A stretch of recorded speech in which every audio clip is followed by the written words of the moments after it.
you can impart that your experiences on your child without having to go through it. Like, as in, yeah, it's true. Yeah, I'm my whole MO is that I'm planning to communicate with my child. I want my child to understand my experiences, understand how we've arrived at the position we are at now, and why you don't have to go through that, but understand this is still the world you live in. So without physically going through the exam of, testing.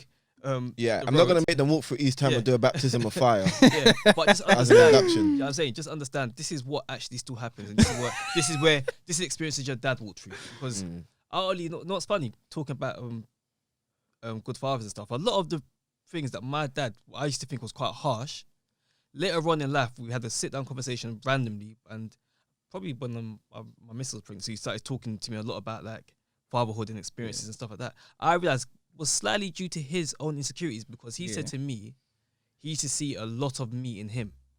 And from what I understand, he had a bit of he was a bit naughty, to be honest with you. So he used to see me and him and think, whoa, this is me again. And I know he knows where he got up to and where he got to from his behaviors, and thought, I don't want you to go through the same path. So me as a young boy thinking, this guy's mad.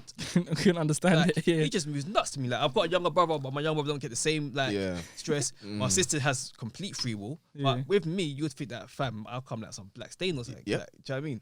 But he's literally done that purely because he's scared of, me walking the same steps. But if he had explained to me, oh, this is what I went through, I would understand and think, I can say, Dad, you're being irrational. Like, I'm not on that. Do you know what I mean? So that's why I'm thinking, that's why I'm so big. And one of the first thing I said was, I want to communicate to my child. I want to make sure that they look at me as, obviously their dad, but they can be comfortable to explain what's going on in their lives. You know what I mean? Because I'm doing that. I'm doing the very same from growing up to even where I am now, and where we are at that point in time.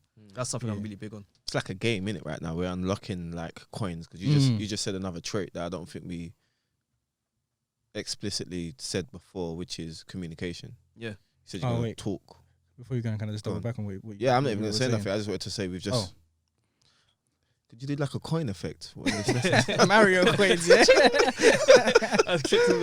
Oh man, we had support, we had listen, and now we got communication going. In terms of street smart, when I say street smart, again, I don't mean like, oh, you gotta go walk through the hood and like gangster lean or something. I mean like literally what you were saying, like in terms of maybe not paranoid, but definitely have your wits about you. Because again, your kid might go uni, live on dorms. Well, you need to know not to hang out with the people that's taking drugs or drinking too much or doing wild things in the uni parties. And that's what I mean, the street smart is like knowing what to do and not to do, or where to walk and where not to walk. And even if maybe you have to walk somewhere, do you know what I mean? And like, I'm from South London.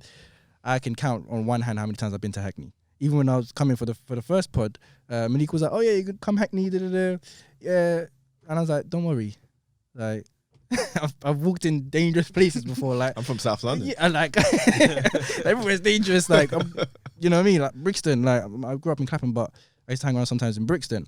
Like, I know how to, like, if I'm assessing an area. Like, do you know what I mean? Like, okay, cool. And even when I was coming, I walked down some random roads. I was like, all I see is graffiti. Do you know what I mean? Anyone could have just jumped me or whatever, right? But I mean, when I say street smart, I mean just be conscious that, yo, this is not sunshine and lollipops, bro. Even when Dorothy was on the Golden Road or whatever it's called, that was a mad road for her to be on, you know, all kinds of perils, like, like, and the road was gold.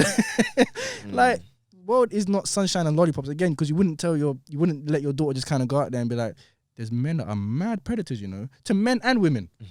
Like, do you know what I mean? People out there want to do harm they're just mad, like, just for no reason. And I don't think you'd be doing your kids any justice if you weren't, like, if like maybe you thought, oh man, I wish I could have told my brother, like, you know, be careful when you're walking around. If you see certain people, maybe cross the road, or maybe just slow down, or maybe get on your phone, or get on the phone to me. You know what I mean? And just being aware that, okay, there might be people, and it could be older men, women, people driving cars, all kinds of different things. Like, I remember one time I was walking home from college, and some guys just pulled up in a car, like, at the station, and they were just asking everybody, like, come over, like, you got a card? You know, them people like, oh, you got a card, like, oh yeah, you want to make a quick grand? Like, no. But again, you know what I mean? Knowing that someone like, yeah, I want to make some money. You guys seem legit in a Mercedes, in a tinted Mercedes. Enough to say, yeah. You know what I mean? But I mean, just being aware, like, Do you know what I mean? Yeah. But yeah, just more being aware versus like, no, I know the street codes and that. Like, yeah, just more being aware.